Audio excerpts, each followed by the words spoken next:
irmãos e irmãs. Na segunda leitura de hoje, nós ouvimos São Paulo nos falar sobre ele fazer essa analogia, né? Da nossa vivência como igreja para o corpo. O corpo tem vários membros, cada um tem sua função. Não tem parte melhor, não tem parte pior, todos são importantes. A gente poderia dizer assim, não, mas o coração é mais importante do que o intestino. Fica sem intestino então para você ver. Não, mas o pé é mais importante do que a canela. Fica sem a canela então para você ver. E aí a gente vai percebendo que nessa analogia que Paulo faz, ele quer mostrar para nós que embora cada um tenha um jeito de ser, cada um tenha uma vocação, cada um tenha um trabalho, todos têm a mesma importância e a mesma dignidade. Quando nós temos consciência disso, a forma com que nós nos relacionamos como igreja, como nosso trabalho, na nossa família, fica muito mais tranquilo. Porque às vezes as pessoas pensam, mas é que eu não sei fazer muita coisa, porque eu não tenho tal talento, por causa disso, daquilo. E a gente acaba se inferiorizando na comunidade e deixando de colocar nossos dons a serviço.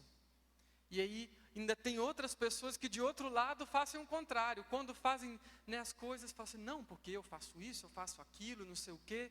E às vezes chega alguém querendo ajudar ou querendo aprender ainda com pouca coisa para poder contribuir. E a pessoa fala, mas agora fulano quer chegar aqui, quer mudar as coisas. Por causa disso ou daquilo. E aí a gente, em vez de conseguir construir um corpo único, parece que é todo quebrado. Cada um tem um jeito, cada um quer fazer de uma forma, ninguém dialoga entre si. Já imaginou o coração virar e falar assim, não, eu não vou mandar mais sangue para minha perna esquerda. E aí? A mesma coisa é para a nossa comunidade. E diante de Deus, não tem distinção entre nós. Deus não ama mais a mim que sou padre do que você. Deus nos ama igual. Deus não olha para nós e pensa, não, porque fulano é mais importante. Não tem disso.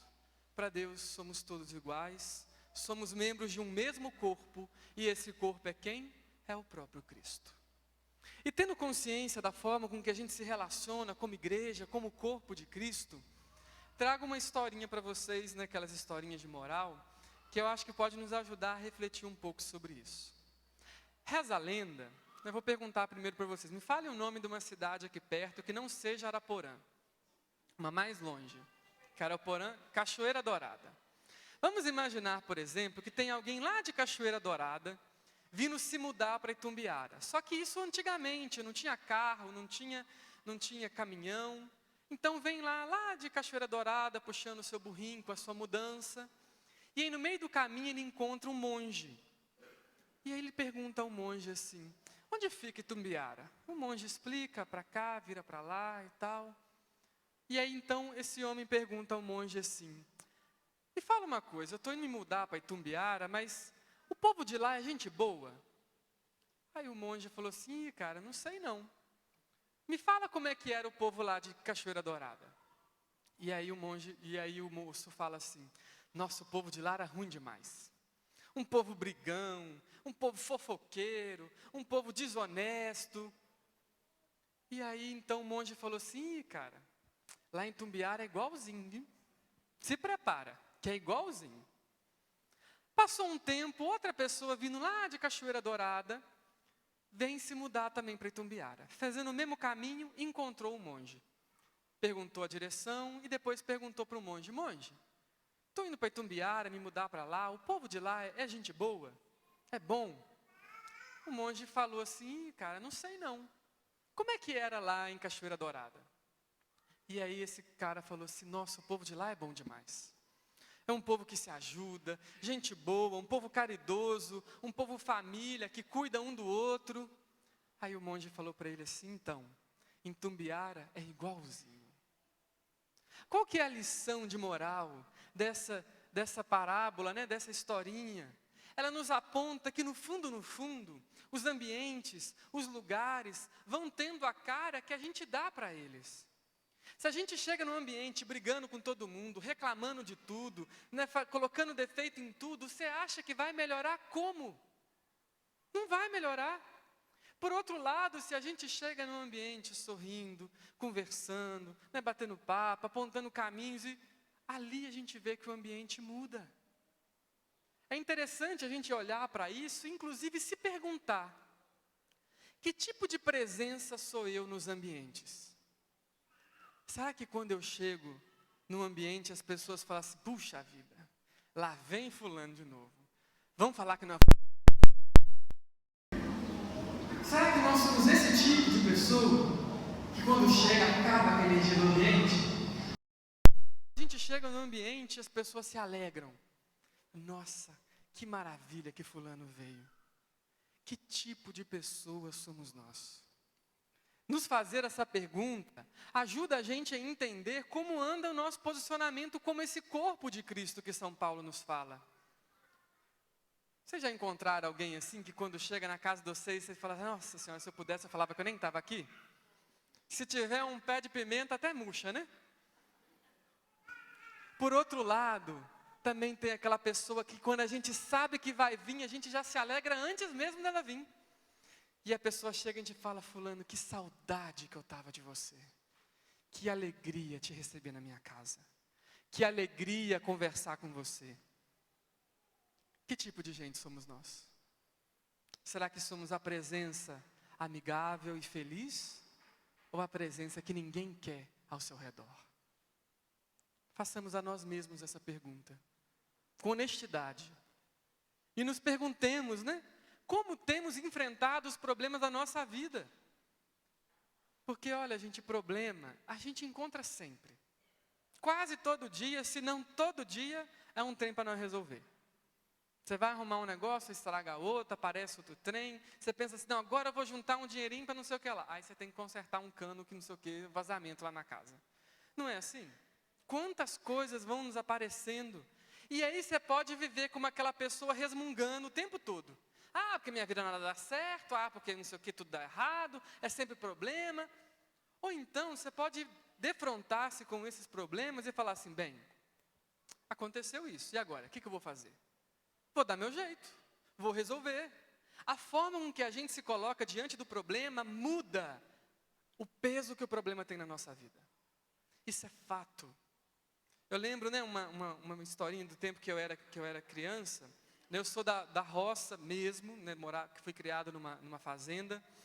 E aí eu lembro quando meu pai ia fazer a cerca, ele ia fazendo os buracos e eu carregava os moirões para ele. Como é que chama aqui? Moirão? Qual é o nome que vocês dão aqui? Poste? Mas poste não é o trem de pôr luz, não? Tem o pequeno. É o pequeno, viu, gente? Não é o de pôr luz na rua, não. Aqueles postes, então, pequenos. Nossa, é muito diferente, né? A gente muda de lugar, a gente tem que aprender de novo as coisas. E aí, então, carregando os postes, eu fui, né, percebendo assim, eu pegava na ponta do poste e ia arrastando, até chegar no buraco que meu pai tinha feito. Ia fazendo isso várias vezes, só que aquilo acabava com as minhas costas. Não é só porque a gente é criança que não dá dor nas costas, né? E aí, num determinado momento, eu pensei assim: vou parar de arrastar esse negócio, acho que eu vou tentar carregar. E aí eu peguei aquele poste pequeno e levantei. E fui e levei até meu pai. E percebi o seguinte: que carregar é muito mais fácil do que arrastar. E qual que é a lição disso? Que a cruz arrastada é muito mais pesada do que a cruz carregada. A gente tem que assumir os nossos problemas, nossas dificuldades, ao invés de ficar arrastando isso pela vida. Aparece um problema, meu Deus, não aguento mais. E a gente vai, cada vez mais morgando para o peso. Quando aparecer um problema, assuma a sua cruz.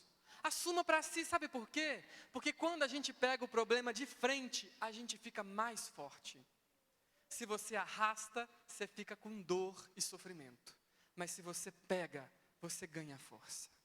Se eu pedir para você carregar aquela mesa da palavra aqui, até o centro da cidade, na mão. No primeiro dia, talvez você aguenta mal sair dessa praça aqui. Mas todo dia, você pegar ela aqui na igreja e carregar ela, cada vez você vai conseguir carregar mais longe. Por quê? Você vai ficando mais forte. Quantos problemas que talvez você já enfrentou no seu passado, que quando aparece algo similar hoje é mais fácil para você resolver? Porque você assumiu o problema. Você não se entregou a ele. Parece que a gente tem vivido, né, uma espécie de vida que a gente vê o problema, a gente já desmorona. Ai, meu Deus, agora, segunda-feira, de trabalhar. Ai, não aguento. Ah, não sei o que, furou o pneu do carro. Ai, mas também é só uma pindaíba que dá gosto. E a gente vai percebendo, gente, problema a gente vai ter até morrer. Se bobear depois de morto, ainda vai ter problema também. Como é que vai fazer para enterrar a gente? Onde que vai enterrar a gente? Problema a gente vai ter mesmo pelo resto da sua vida. Desculpa contar isso para você. Agora, a forma com que você enfrenta o problema é que vai mudar a sua vida. Porque se você arrastar os seus problemas, você não vai resolvê-los e vai provocar dor e sofrimento na sua vida. Agora, quando a gente assume, a gente encontra felicidade e amadurece e cresce a partir do problema. Que nós possamos assumir nossas cruzes, parar de arrastar pela vida, porque vale a pena assumir para nós aquilo que acontece à nossa volta. E aí chegamos então no Evangelho, né, nós vemos ali o evangelista dizendo que ele decide escrever para contar a história do que aconteceu com Jesus, e ele escreve isso direcionando ao Teófilo. Teófilo quer dizer filho amado, ou seja, ele escreveu para todos nós, porque todos nós somos filhos amados de Deus. E aí então ele conta ali aquele primeiro momento de Jesus, que ele vai na sinagoga, né? Antes disso ele diz, a fama dele se espalhou por toda a região. Qual que era a fama de Jesus? Era do homem do poder? Era o homem que brigava, que expulsava as pessoas? Era essa a fama que Jesus tinha? Jesus tinha a fama do amor. Aquele que acolhia, que resgatava as pessoas que estavam passando por dificuldade, por problemas, curava as doenças, acolhia para si. Essa era a fama de Jesus. E aí nós somos convidados na nossa vida a espalhar essa fama de Jesus através dos nossos gestos. Que as nossas atitudes sejam reflexo do que Jesus vivia. Sermos nós pessoas que exalam o amor de Deus. E isso quer dizer que cabe a nós sair brigando, xingando, dividindo os outros, expulsando? Não. Cabe a nós ser pessoas que acolhem, que escutam, que conhecem, que aproximam os outros e que apresentam Cristo. Nem sempre a gente vai conseguir trazer as pessoas para a igreja, para ter contato com Cristo aqui na igreja.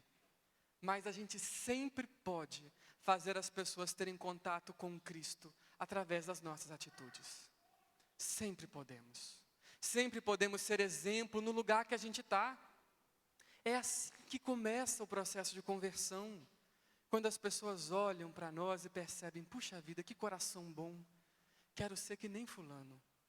E aí ela descobre com o tempo que é porque nós somos cristãos. É uma tristeza, né?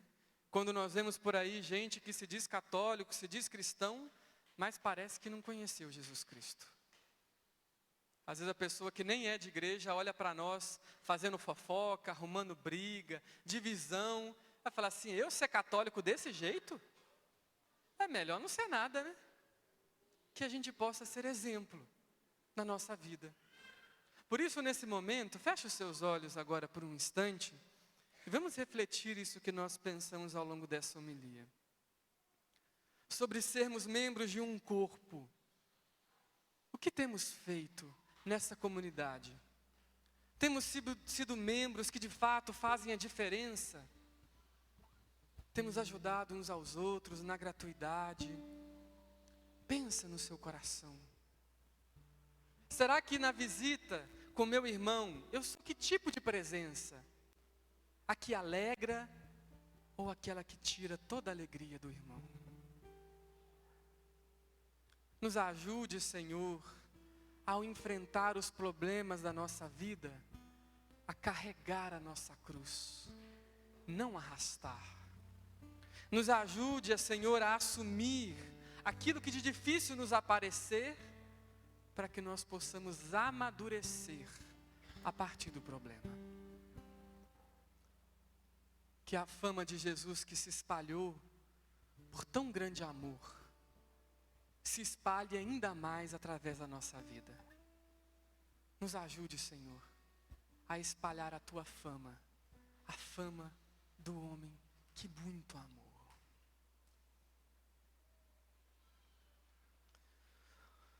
Um certo dia, à beira-mar, apareceu um jovem galileu. Ninguém podia imaginar que alguém pudesse amar do jeito que ele amava. Seu jeito simples de conversar tocava o coração de quem o escutava. E seu nome era Jesus de Nazaré. Sua fama